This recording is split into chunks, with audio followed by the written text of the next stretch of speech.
രാജ്യത്തിന്റെ സുരക്ഷയ്ക്കായി അതിർത്തികളിൽ സേവനം ചെയ്യുന്ന സൈനികരും പ്രതിരോധ വകുപ്പിലെ ഉദ്യോഗസ്ഥരും വോട്ടിംഗ് ആരംഭിച്ചു.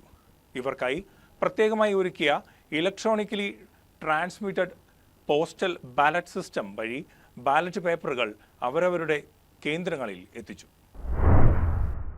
എറണാകുളം ജില്ലയിലെ 14 നിയമസഭാ മണ്ഡലങ്ങളായി 1454 സേവന വോട്ടർമാരാണ് ഉള്ളത്. വെള്ളിയാഴ്ച രാവിലെ ഇവർക്ക് ബാലറ്റ് ലഭ്യമാക്കി. വോട്ടർമാർക്ക് ബാലറ്റ് ഓൺലൈനായി ഡൗൺലോഡ് ചെയ്ത് പ്രിന്റ് എടുത്ത് വോട്ട് രേഖപ്പെടുത്തി തപാൽ വഴി വരണാധികാരിക്ക് തിരികെ അയക്കാനാകും. വോട്ടിംഗ് പ്രക്രിയയുടെ സുരക്ഷ ഉറപ്പാക്കുന്നതിനായി ഓരോ വോട്ടർക്കും പ്രത്യേക രഹസ്യ പിൻ നമ്പർ നൽകിയിട്ടുണ്ട്. കൂടാതെ ബാലറ്റ് പേപ്പറിൽ ഉൾപ്പെടുത്തിയിരിക്കുന്ന QR കോഡ് സംവിധാനത്തിലൂടെ ഒന്നിലധികം പ്രിന്റുകൾ എടുത്താൽ കണ്ടെത്താനാകുന്ന രീതിയിലും ക്രമീകരണങ്ങൾ ഏർപ്പെടുത്തിയിട്ടുണ്ട്. ഈ ബാലറ്റുകളിൽ തിരഞ്ഞെടുപ്പ് ചിഹ്നങ്ങൾ ഉൾപ്പെടുത്തിയിട്ടില്ലെങ്കിലും സ്ഥാനാർത്ഥികളുടെ പേരുകൾ രേഖപ്പെടുത്തിയിട്ടുണ്ട്.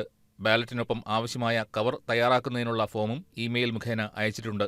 വോട്ടർ പട്ടികയിൽ പേര് ചേർക്കുമ്പോൾ സേവന വോട്ടർക്കുള്ള പ്രത്യേക അപേക്ഷ നൽകിയവരെയാണ് ഈ സംവിധാനത്തിൽ ഉൾപ്പെടുത്തിയിരിക്കുന്നത്. News desk KCV news.